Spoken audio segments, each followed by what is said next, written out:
Welcome or welcome back. We are recording this live inside of our Proper Human Diet community, but if you're watching the replay on YouTube, welcome to you as well. If you want to become a member, here's where you can go. So this live stream is to address the gazillion labs that we got drawn back in December, and we have all the results now of everything. We did have one test that apparently got canceled. I don't know what happened there. But we're going to go over our results and let you guys in on the top secret information of what eating tons of red meat, butter, and bacon grease has done to our labs. Little background, if you don't know, my health background is I have Hashimoto's autoimmune disease, which I keep my symptoms in remission by eating mostly meat. I eat meat-based keto, KetoVore, carnivore-ish, whatever you want to call it. I have a few vegetables that don't seem to cause me any problems, but majority of my nutrition comes from animal-based protein, eggs, and stuff like that. And I used to have prediabetes and used to be severely obese and have severe reflux and other stuff. But the things that would show up on the lab would be prediabetes. And I eat 90% beef, 9% eggs, and then 1% seafood, pork, chicken, whatever else comes. And occasionally I'll eat a little of Nisha's veg. Use some garlic powder, some onion powder. Sometimes I'll have some minced onions or minced garlic in my meat. But 90% fatty red beef is mainly, or sheep if we have it in the freezer. Either way, you slice it, whatever you call it, we're eating way more than the powers that be would recommend to keep you from heart damage and high cholesterol and high triglycerides and all of that stuff. So that's what we're going to dive into today. We're going to pull it up on the screen. It's probably going to cut me off, but that is all right. We're going to start off with Dear Dr. Berry's. Me first? Okay. Labs first, because I think that's the Here most concerning to most people. Right, I know. Whoop, you can see on the screen, we're going to go through, and I don't know, maybe I'm first. Maybe we should start with me since it's already on mine. Okay. I've redacted all important information, so stalkers, sorry about your luck. Stalk away. Good luck. Okay, so first we have CBC with diff. Everything is looking fine. My white blood cell count was low. That essentially means nothing as far as I know. With your white cell distribution and the percentages being fine, that's essentially meaningless. Right. But if you're not a doctor and nurse, you wouldn't necessarily know that. But hers is 0.2 of a point, so 200 low, which is irrelevant. And if you're worried about that, what you would do is just get it rechecked in a month. Right. I wasn't concerned, and nothing bad has happened yet. So, and then underneath that, everything else there was within normal limits. Then we have a CMP, everything within normal limits in that category as well. You can't say, you can on the screen. My potassium, it was cut off earlier when I was testing the images. Okay. So next, more of the complete metabolic profile. The rest of the CMP, everything, including my liver, ALT and AST, all is good. Bilirubin's good. Protein, creatinine, serum, all of that is looking normal. Yep. So we'll go to the next page. Oh, wait, it's on here. It's still there. Sorry. Okay, so next is the C-peptide, which is a great proxy marker for insulin production. Hers is stone cold normal, which you would expect eating a very low carb diet. And now keep in mind, we literally ordered every test we could think of, and then I actually had a Twitter post where I was like, which of my labs would you like to see? So we ordered. This is way more than an average person would ever need to have ordered. We did this for education purposes and for your entertainment and for the haters, Exactly. And so next is your CRP, which is C-reactive protein, which is a very sensitive marker for inflammation. Look at that. It's low. It's beautiful. That's nice, right? It's perfect. And so if in fact red meat or saturated fat was inflammatory at all, as you hear many people say, then Nisha's CRP should be elevated, and it's not. Then we have my DHEA sulfate, normal. ESR was just SED rate. And that's another inflammatory marker. Yeah. So again, that should be elevated from all the red meat that she's eating. Less than 2 for that. Then we did my sex hormone. Wait, is that right? Estradiol? Yeah. That's in the weird place. They didn't really. Right. Estradiol was 111, which is fine. Mm-hmm. Ferritin, this is something a lot of people are concerned with. Mine was 17.1.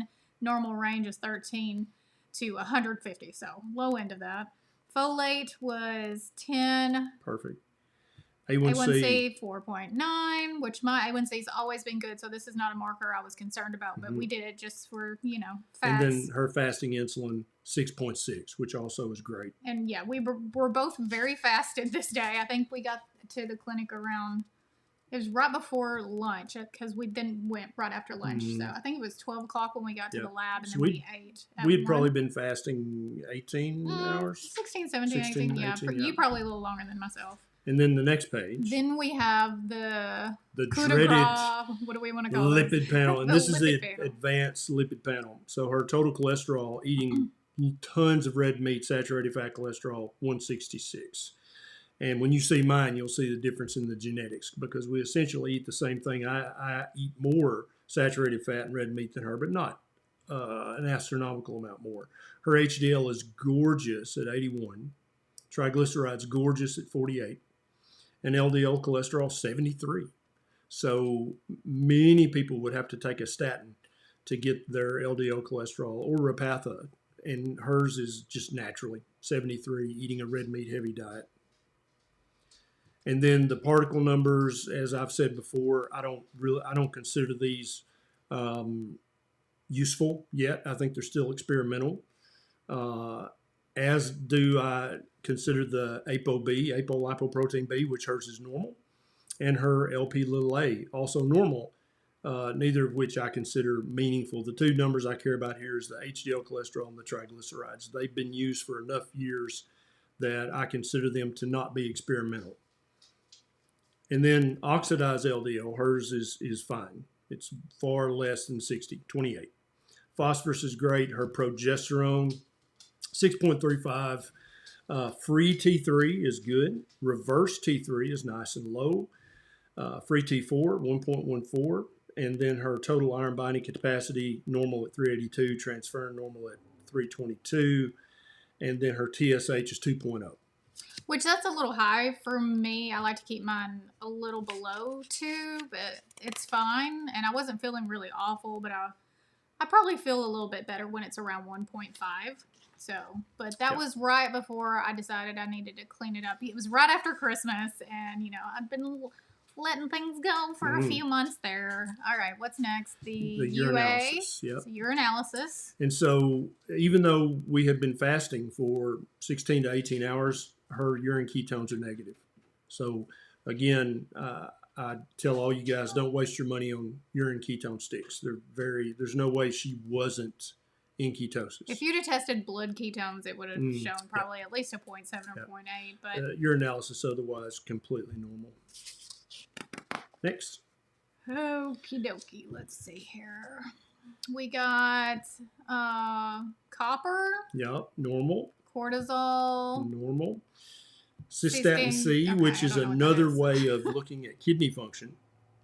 And I added this one not because I was worried about either of our kidney functions, but just to show you guys that's what it looks like, and that's the normal range.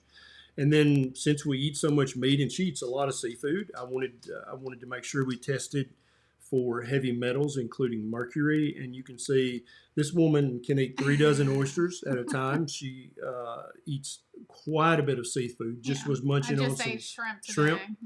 And her mercury is not even a blip. It's the lower than detectable. So lead is fine, arsenic fine. Homocysteine, another acute phase reactant, which can show inflammation, is normal, very normal.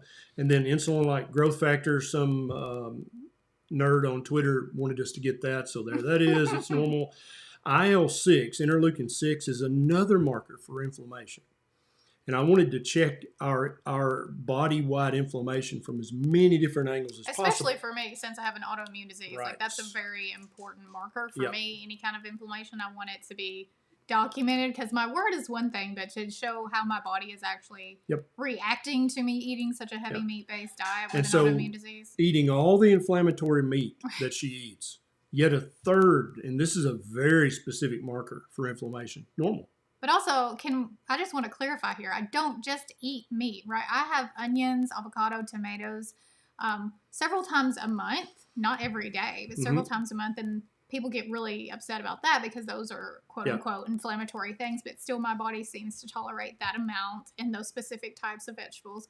Well, So for the militant vegans who are our friends, we love you, the red meat is not causing inflammation in her body, but also for the militant carnivores who are also our friends and colleagues, the veg that she eats is not showing any indication of inflammation whatsoever in this woman who has an autoimmune condition.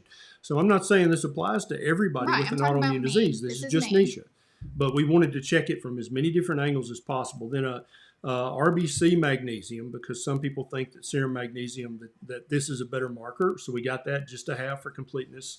And then the omega-6, omega-3, omega-6 fatty acid panel. Her EPA is good. Her DHA is good. Her omega-3 index is high. And her omega-6 to omega-3 ratio is 12, which I wouldn't mind if that were a little lower, but that's not, I don't think that's terrible right on the line at all. Is that from all the bacon that I eat? It probably the bacon and chicken, yeah. I eat a lot of bacon. But you'll see when it comes to mine, I eat no chicken essentially, and I do eat bacon, but it's not as you eat way more chicken and pork. Yeah, and mine also was what I would consider to be a little high, but not. But I don't care about that. Yeah. I don't think it's a big deal at all. Myself personally, not next page. All right, this is. Did you flip it up there? Selenium and sex hormones. So selenium is something that a lot of people with Hashimoto's are. Yeah, that's the right one. Concerned about. I do not supplement selenium. How many Brazil nuts have you eaten? 0 Brazil nuts in the last 6 years, probably. Yeah. In fact, I hate Brazil nuts. When he told me I needed, back before we knew what we know now, he was like, you need to start eating Brazil nuts. And I was like, they're disgusting. I'm never going to do that. But I do eat a lot of eggs, and you can find selenium in eggs. Absolutely. So my selenium. And seafood. Yeah. And seafood. My selenium was what? 125. Oh, I'm sorry, 123, right in the middle of normal. So perfect. And then sex hormones. Sex hormones, testosterone 24, sex hormone binding globulin 90, free testosterone. It came back barely low at 0.86, and then free testosterone 2 and bioavailable 5. So make of that what you will. Now here's one that my vitamin B1 was a little bit low. Thiamine level barely low. Which I'm not sure if I'm concerned about or not. We'll do more research on that, and I'll give you guys an update on that. Now, here's the two that here's reveal the trouble children. The Hashimoto's. So, like I said, I have a Hashimoto's, and so we have my antibodies tested. And I went back last night and looked at the last video that I did where I talked about my labs, and my labs were less than my antibodies, were less than 0.9, and now they are. That was TG, I think. They're 197, which is much higher than they were. But like I said, this was in December. We all know what comes before December, all the holidays and everything. So I had been eating way more vegetables, way more keto treats, way more stress also. So that could have been it. I don't know. I'm going to have them retested in probably May. And see how they're looking after I've done this whole reset and everything. So back when you were eating super clean, your antibodies were essentially normal. Essentially non-existent. Yeah. But I will say I don't feel worse. So I want you guys to keep in mind, like, your symptoms and your labs, like, one does not exist without the other. They both in a relationship together. So while they are elevated, I'm not laid up in the bed sick. Things are still going good besides my kids waking up at 1 a.m. All of that is fine. So I'm not super concerned, but I do want to get them back down because I was so proud of that level. But symptom-wise, I'm not feeling like that. I don't notice that you feel like you did back when you were really sick. I think I can maybe feel better. Yeah, of course. At that time, but I've cleaned it up a lot since December. And then uric acid normal, B2 normal, B12 normal, vitamin B6 normal, vitamin C low. And now here's the thing. Vitamin C, if it's low, you get scurvy. Well, yeah, but the first things you start to notice is just generalized fatigue, poor wound healing, bleeding gums. You have any of that? No. If you get a scratch or something, it heals Oh, yeah. super fast. Very quickly. Yeah. Same for me. And then vitamin D, 44, which I would love for that to be 50 to 100. And so middle of winter, though. Middle also. of winter, that's right. And and also full disclosure, we both suck at taking our vitamin at taking supplements. Yeah. I'm so anti take anything, so I don't know why. I should just need to shut up and take it. And then our vitamin E is fine. Zinc is fine. Again, the seafood and the egg yolks and the meat, great source of zinc. You don't have to get that from plants. And then the last thing on the last page, we wanted to get a glycated albumin because we talk about that a lot, just to show you guys. And the lab messed that up. And I don't know if they messed the sample up or didn't use the right tube. The nurse practitioner messaged and said that it somehow got canceled in the system.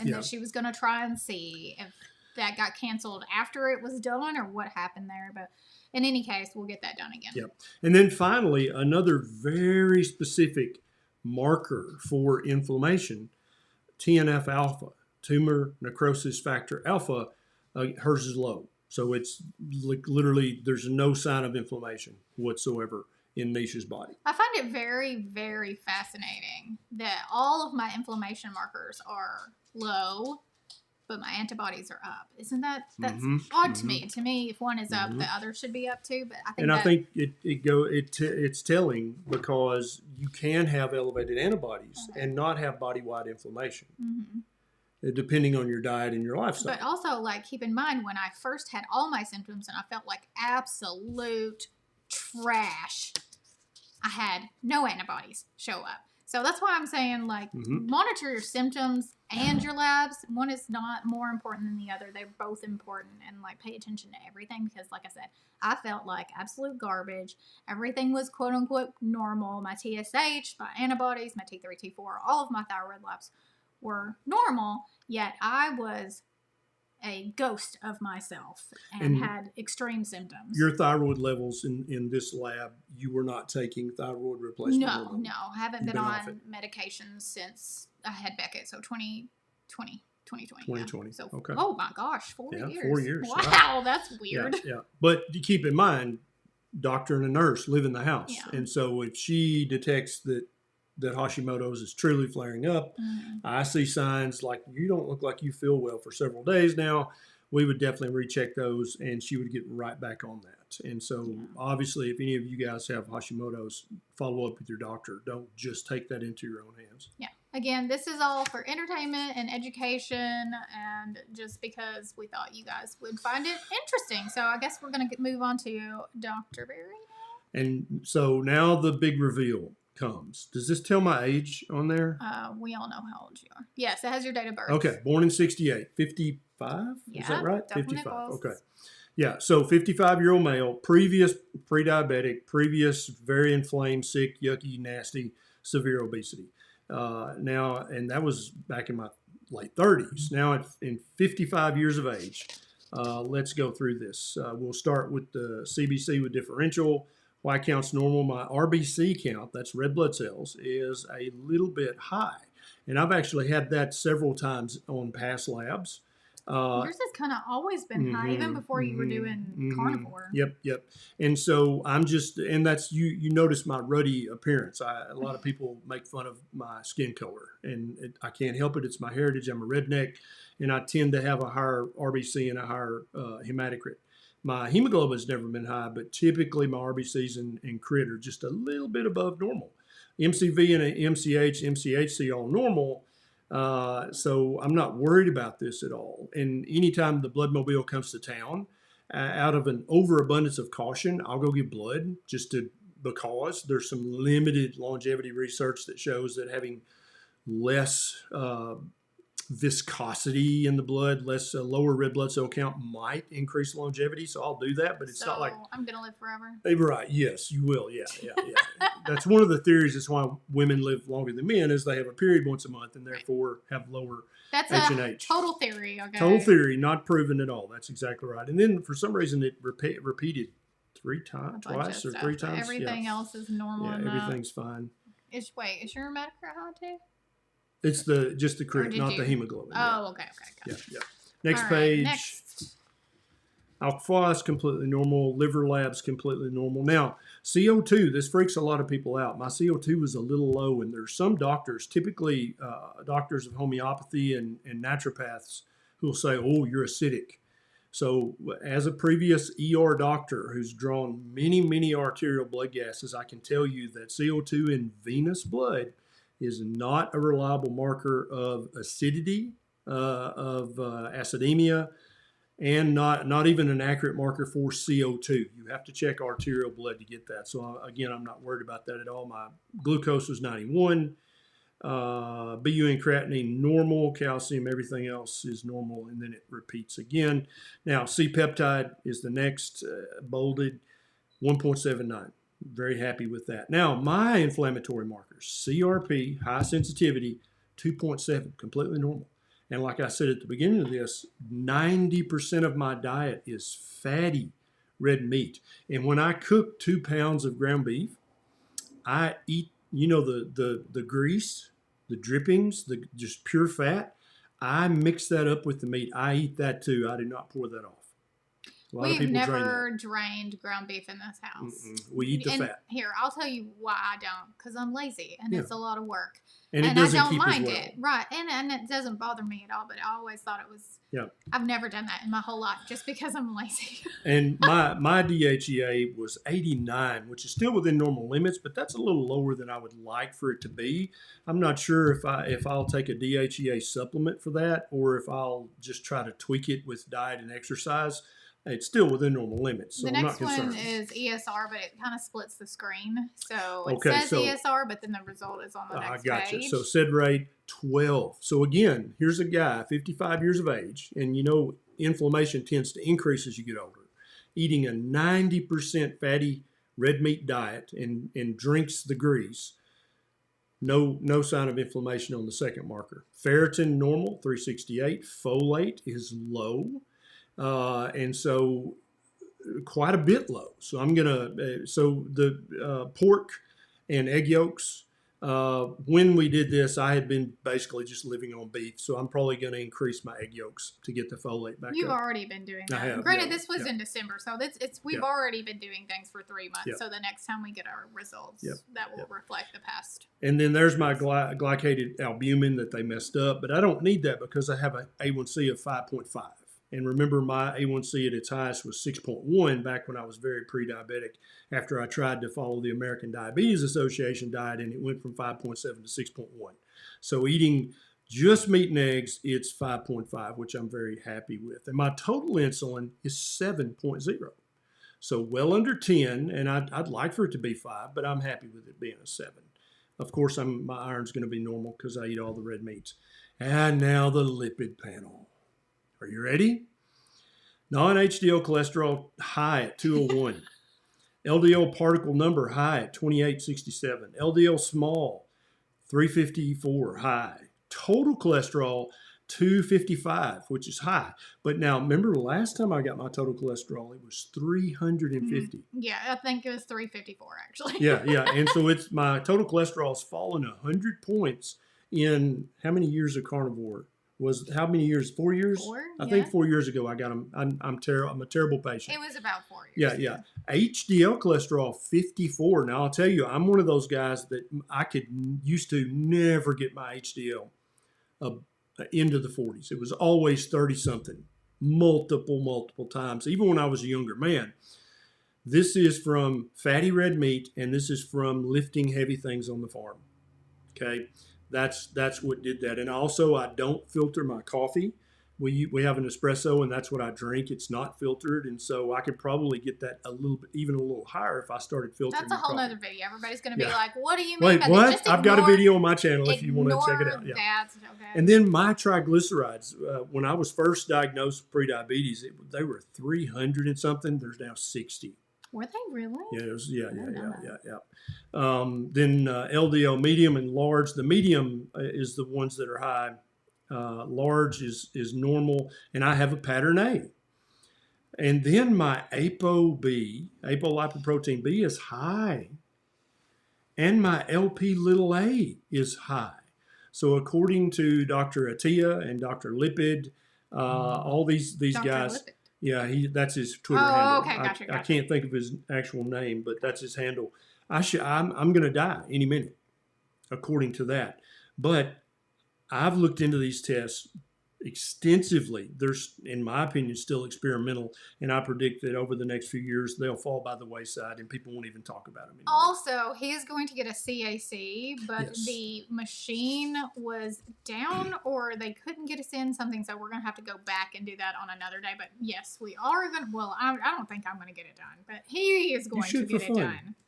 Okay, I'll do it too. Yeah, it takes 5 minutes. Yeah, but I'm going to get a CAC, and then if it's not 0, then I'm going to get a carotid artery intimal thickness. I'll get maybe get a CT angiogram, maybe, depending on what my I CAC think score we is. should have all the tests. Yeah, I do too, without getting too much radiation. Yeah. Well, no, yeah. Okay, obviously. next page. Is that not the same? It's a repeat, but then we Oh. got to go down. Yeah. Okay, so some of it is repeated at the Yeah. top. So skip down to phosphorus, which was normal. Then my prostate-specific antigen, 55 years of age. So I need to check that, normal at 2.02. All of my thyroid stuff was normal. I'm not concerned about that. I've never had any problems He's with never had thyroid. problems. Now down to the testosterone panel, sex hormone 50.3, free testosterone 74, bioavailable 153, and total testosterone 751. And as a 55-year-old, I'm happy with all that. I don't have any worries or concerns with that. Is this the last page? We're getting close. I don't know. Okay, so this one is B1, yeah. Okay. normal. Vitamin B1, which is thiamine, is normal. And then there's my thyroid antibodies. They're normal. Total iron binding capacity, normal. Transferrin, normal. And then TSH. I don't know why they don't just put all the thyroid labs. Now, another very important marker for me, tumor necrosis factor alpha, a marker of inflammation. The high sensitivity one, completely normal. Eating a 90% fatty red meat diet and drinking the grease, no sign of inflammation whatsoever. And then my urinalysis, and my urine ketones were trace. Yeah, Point trace. two. Mm. No, I think that's the urobilin. Oh, yeah, yeah, trace. you're right. Trace. So I barely had, and I'd been fasting for 16, 18 hours. Much longer than I had. Yeah. I think I was fasted maybe 14 hours, maybe. Okay, Yeah. all right. And so, again, urine ketone dipsticks, not accurate. Don't use those to gauge your keto if you're keto. Is that it, or is there more? I can't I remember. don't know. Next page.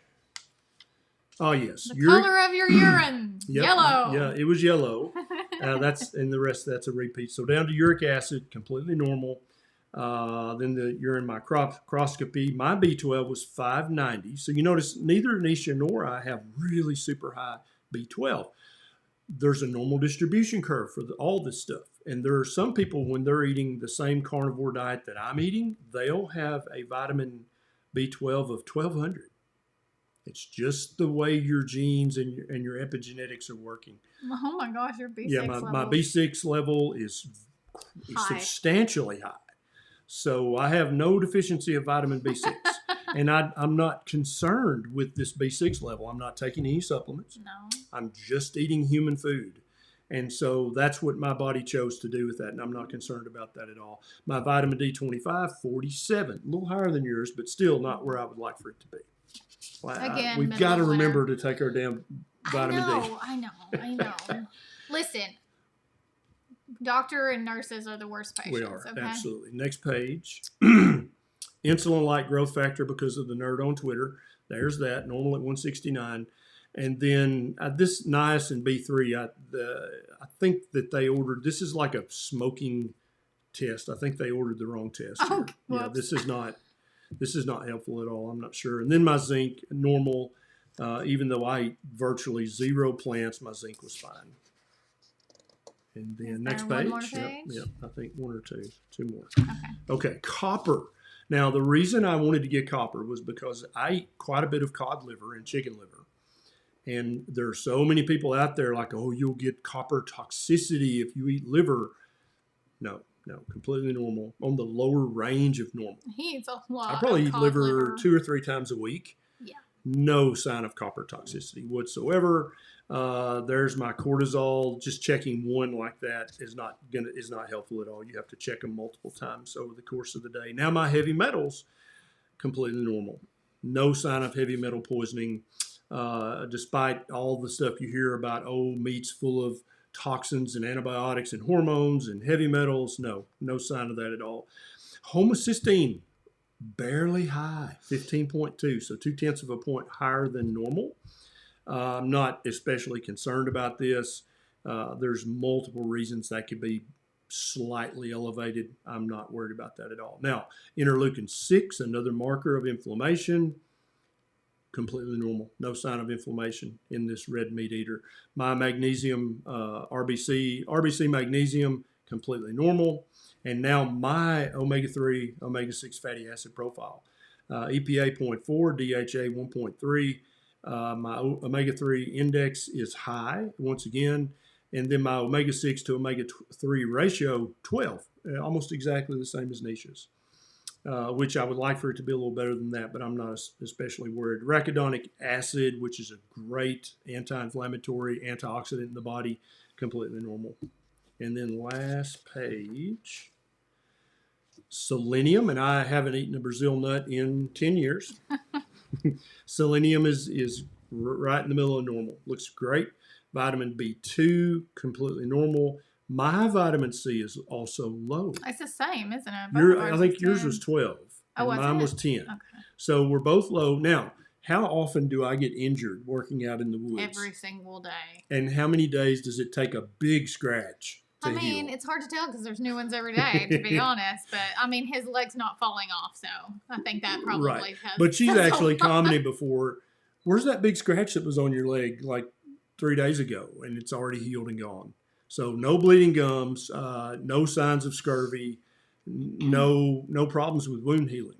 So I'm not concerned about that. A lot of people would say, oh my God, you need a vitamin C supplement. Also, vitamin C can be found in tomatoes and things that I eat. So it's not even even though our levels are very similar, and I actually eat things with vitamin C in them. So right. Now, I'll tell you guys, when I got my labs checked 4 years ago, I had been a carnivore for a year or two. And my vitamin C was normal. It was within the normal range. And so now it's significantly low, but I'm having no signs of scurvy. Is everybody saying they have scurvy because their vitamin C is low and not because they actually have scurvy? A lot of doctors, if they see this, they'll say, oh my God, you got scurvy. They'll say that, yeah. Huh. Completely ignoring that there's a list of well-known symptoms that go along, signs and symptoms of scurvy. And if you don't have any of those, then it's impossible that you have scurvy. And then my vitamin E, completely normal. Did we not get iodine checked? Was that the one of the ones that didn't? Well, in order to really check an iodine, you've got to do a 24-hour urine collection. Oh, right. We talked about that. Yeah, okay, so it was more trouble than it was worth, and we take iodine all the time. So our iodine is definitely not. Hang on, let me bring us up on the screen here. Okay. Wow, that wasn't that fun. Okay, so let's review. These are not all the labs you need to get done. We did this for your information, our information, education, and entertainment. Just because we did all of this doesn't mean that you need to do all of this. Yeah, this cost us $2,000 a piece to do these labs, and we didn't file insurance because that would be unethical. So we paid cash for these, but we wanted you guys to see the black and white truth of what our labs are.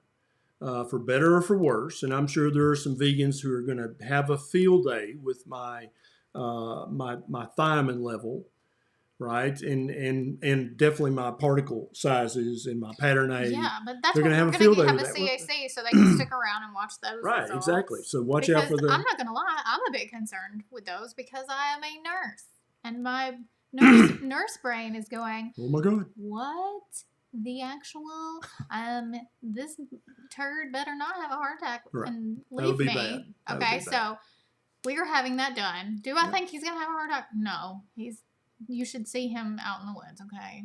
He puts 20-year-olds to shame. But for the sake of my mental health, and also just to clarify that these things can look like this and maybe have a CAC of 0, like we want to be able to support Right. what we're doing. And Yep. if Dr. Berry is wrong, is he going to tell you that he's wrong? 100%. Yes, Yeah, of course. absolutely. He is. And I'm going to punch him in the throat. I'll be in the coffin and she'll be throat punching me.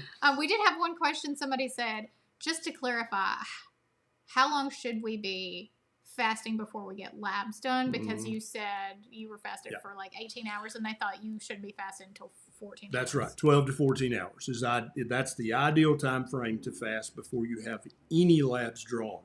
Okay, regardless of what your doctor tells you. So could yours been skewed because you were A fasted tiny bit, little, tiny bit, yeah, not tiny bit, but significantly, not probably?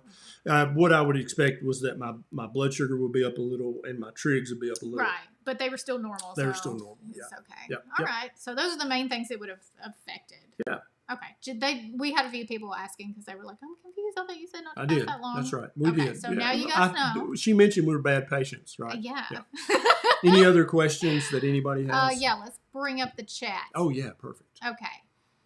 All right. If you guys have any questions, let us know. If you are watching the replay and you would like to leave a comment, be they positive, negative, or neutral, feel free to do that. All right.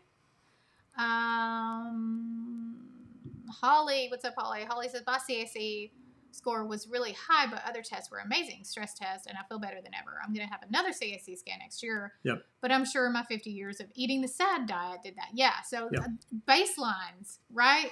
If you've never had a CAC, you don't know what it was before. So you have nothing to compare it to. So you want a CAC score to get a baseline for future reference, because whatever it is, you don't know if it's worse or better or what happened in the middle there. So unless it comes back as a 0, this is just a starting off point, And anybody with a high CAC, I would absolutely encourage you to repeat it every 12 months. Both I and Dr. Adam Nally, Dr. Sean Baker, Dr. Nadir Ali, many of us who are doctors in this space, we've seen CAC scores go down with a proper human diet that's strict enough for long enough. And so I would encourage you to repeat that every 12 months.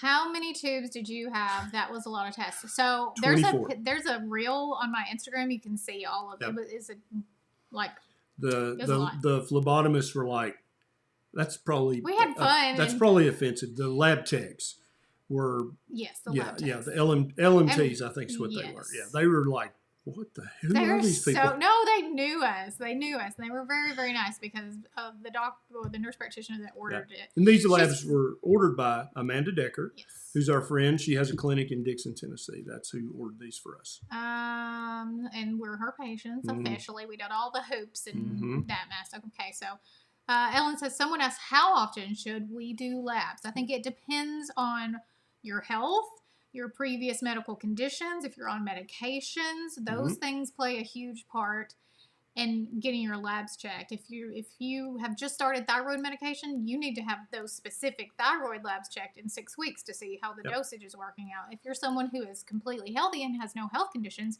once a year is probably okay for you. So that's something that is N equals 1. Again, it's going to be different for everybody. That's the exact right answer. Somewhere between monthly and once a year. That's depending on multiple variables. The more health conditions you have, the more often you would get them checked. The more medications you have, the more often you would need to get them checked. If you have symptoms pop up, if you're having trouble, like those things, there's no black and white answer when it comes to how often. It's you have to be in communication with your provider and self-aware enough to be able to say, something's off. I think I need to go get my labs done, or I feel great. I'm going to put it off till, next quarter or whatever. And some docs are great about ordering labs routinely. Other docs are very lazy about labs, and they'll let you go a year when you should not go a year in between labs. Yes, True Health, we did talk about my selenium levels. They were normal, and B1 was it low? Was that the one that was low? I don't know. You can watch the replay. Yeah. All right, let's take a few more questions about labs, guys. Okay, get that one about right. Yeah, it's a good question. Dara says, how can it be 111 if you were fasting? Good question. So for many carnivores, you can have what appears to be a higher than you would expect blood sugar because I don't eat carbs. And so my liver makes the glucose that I need. And I was fasting for 18 hours. Yeah. And so I had depleted most of my glycogen. And so my liver was making glucose. That's a completely normal thing to happen. That's not pathology at all. That's physiology.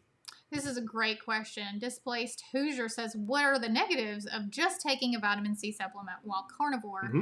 Is it the accumulation of Ad1 in the supplements that concern you? I'm like you. I take as few as I can. I'm not concerned. And I was going to say earlier when I was going over that, but Nisha interrupted me, was I always interrupt her, so I had to get my dig in when I could. If this were your labs and you're like, yee, that freaks me out a little. I want to take 250 milligrams of vitamin C a day. I would say, yeah, do it. It's not going to hurt a thing. It might help, but there's no proof that it helps. But it's definitely not going to hurt you. And I'm not going to take vitamin C. Probably what I'll do is we're about to plant our garden here in a few weeks, and I'll just I'll eat a quarter of a green pepper once a week. That's probably what I'll do. Just a reminder to talk to this person, because I don't know if you're a woman or a man. These are his thoughts on our labs and not your labs. So whatever he said about our specific hematocrit, hemoglobin, A1C, whatever, that only applies to us. If you have a level on your labs that reads high or low, ask your provider to go in more depth about whether that is a concern or if it is not. And because depending on your health conditions, it could be. But not for us because, certain things. Do not take everything as being, we're not talking to you. We are talking to our specific labs, our specific health diagnoses.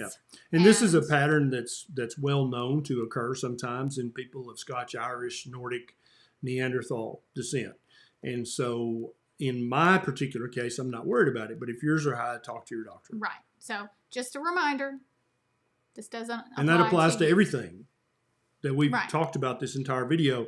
Talk to your doctor. He is my doctor, and he's his own doctor. Yes. We play doctor. Oh, Lordy. On that note, Jess Coast Smart said, do as I say, not as I do, said Ken Berry. 12 to 14 hours, yes. All right. Thank you all so much for hanging out with us. Absolutely. I hope you found this informative, entertaining, educational, and all the things. If you did, make sure to leave a comment and hit that thumb. And share this with a friend. Share this with a vegan. Share it with a fellow carnivore or, somebody who just might be interested in seeing how labs can be affected with this way of eating. Thanks so much for hanging out, and we'll see you next time. See you guys.